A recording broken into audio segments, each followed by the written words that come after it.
from 1776 to 2026. Adam Smith's lesson for the global economy. Tax the rich, trash the tariffs, end monopolies. Such are the rallying calls of many of today's most heated economic debates.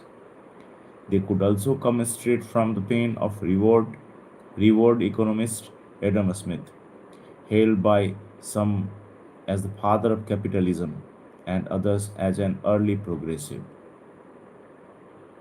Smith knew nothing of Donald Trump or tech billionaires when he railed against trade protectionism and extreme affluence in The Wealth of Nations. The Wealth of Nations, the best read economics book in history, which celebrates its 250th birthday on Monday, 9th of March 2026. It is the maxim of every prudent master of a family never to attempt to make at home what it will cost him more to make than to buy. The Scot wrote in the seminal work, for example, would it be a reasonable law to prohibit the importation of all foreign wines merely to encourage the making of claret and burgundy in Scotland? He adds. The foundation text The foundational text of classic economics was published on March 9, 1776, the same year as the US Declaration of Independence, 13 years before the French Revolution and amid the early convulsions of the industrial age. Yet, it is not hard to find parallels between the doctrines the book denounces, such as rival mercantilist empires seeking to minimize imports and maximize exports, and President Trump's trade tactics and America First credo today. And while Smith is most often cited for his free markets and free trade zeal, when it comes to distribution of wealth, he could almost be channeling Bernie Sanders or Alexandria Ocasio-Cortez leftist U.S. lawmakers.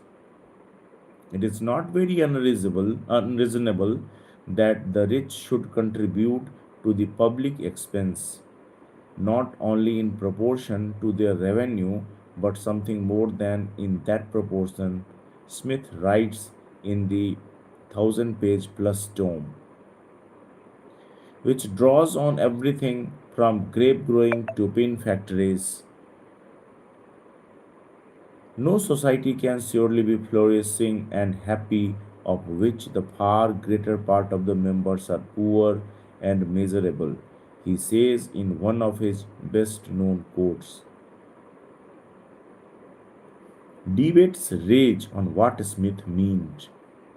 Many scholars of the book, full name, an inquiry into the nature and causes of the wealth of nations, say it remains uncannily relevant to the economic issues of our time, though debates continue to raise about what Smith was actually saying. Advocates of free market economics have long claimed him as their spiritual father, while some more recent readings even peg him as a moderate progressive, something akin to a left left leaning modern day European social democrat. You can find a Smith to support anything you want to say. King's College London Research Associates Leo Steed said of the Scottish Enlightenment thinker.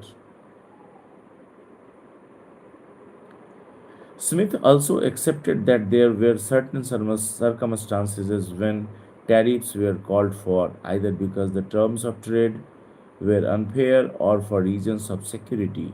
arguments increasingly heard in the United States, Europe, and other trading blocs.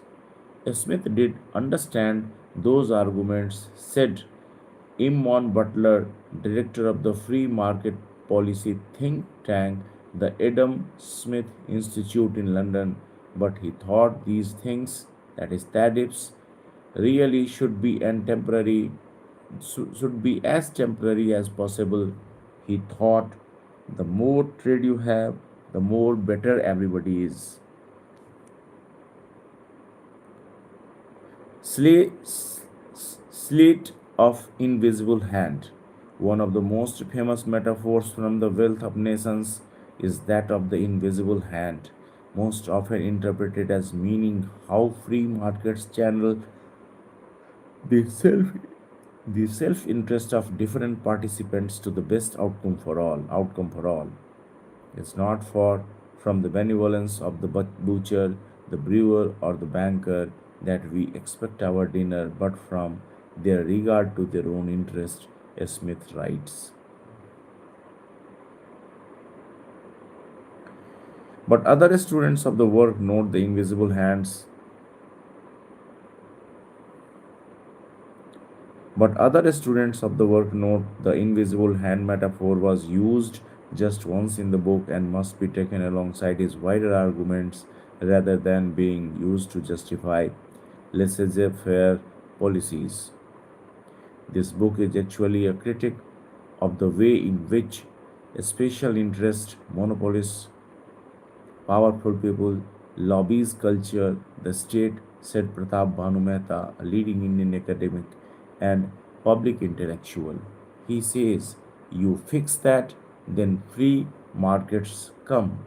US economist Joseph Stiglitz, a professor of Columbia University and Nobel Prize laureates, agreed it was much more of an enlightened self interest looking at society more broadly, he said.